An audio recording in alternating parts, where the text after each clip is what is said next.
The Mahoning Valley Daily Podcast.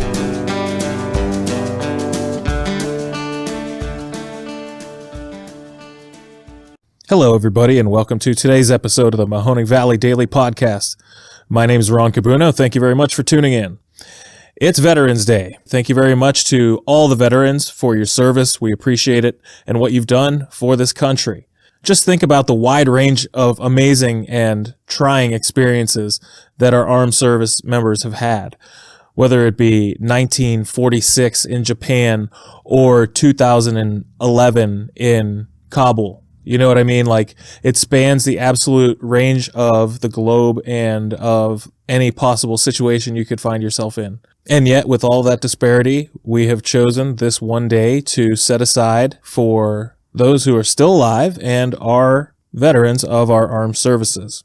Now, originally, this one was Armistice Day. I think you guys probably know that. 11th hour of the 11th day of the 11th month, 1 year after World War I ended. Geez, World War I. I mean, if you ever really want to get an in-depth look at that with firsthand accounts and all the scholarly journals and literature scanned for you, please check out Dan Carlin's Hardcore History. That one is called The Blueprint for Armageddon.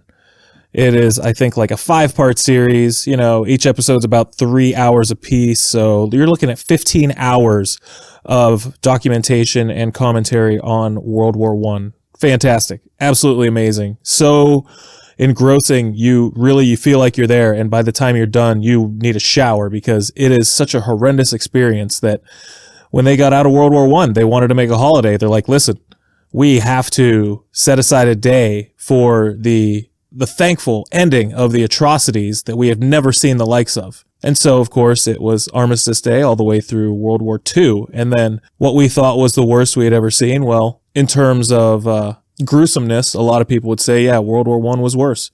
But when you have two world wars, you kind of lump them together, and now you have Veterans Day in general. In very exciting local news, you have Foxconn officially saying that they are going to be buying the plant from Lordstown Motors. That's going to be hundreds of millions of dollars, and they said they will be working together to jointly get the Endurance pickup off the ground, and then they will pedal it around the world separately or together or whatever. I just know that it's a great next step in the deal, and as you probably could imagine, local representative Tim Ryan took to the social medias and the news to tout the successful venture, and he was summarily just absolutely attacked and just tastelessly vilified by these people who obviously just love hating things and people. Just, my goodness, because this guy could never win in their hearts, right? Because if you look at the posts up until now, it's always, what does Tim Ryan do? Tim Ryan never bring anything back, never bring the bacon back. Well, you know, now he gets to actually say whether he did it or not. That's the whole point. The whole point is whether or not somebody actually had a hand in bringing something back to the valley. If it happens in their jurisdiction and on their watch, then they get the credit, duly or not, a lot of the time. And then they also get the blame. So these people want to say like, oh, look at Timmy shows up on camera all of a sudden when things are going great. Nah, he's been here through the pandemic. He's been here through January 6th, and he's been there through Lord knows what else. He seems like a pretty dutiful servant and a straightforward communicator with his constituents. Par for the course, I suppose. If you guys haven't had a chance to check out what's been going on in Belarus and Poland, please do so.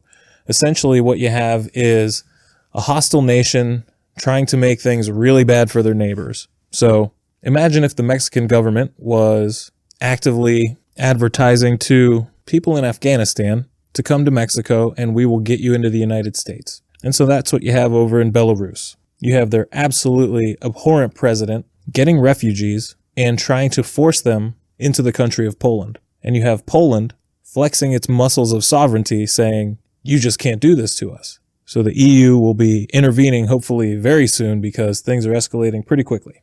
And finally today, there is a little note I have about seltzer beverages. Now, I think I might have shared this before, but I've been off beer for at least a year, maybe a year and a half. And my goodness, timing couldn't have been better.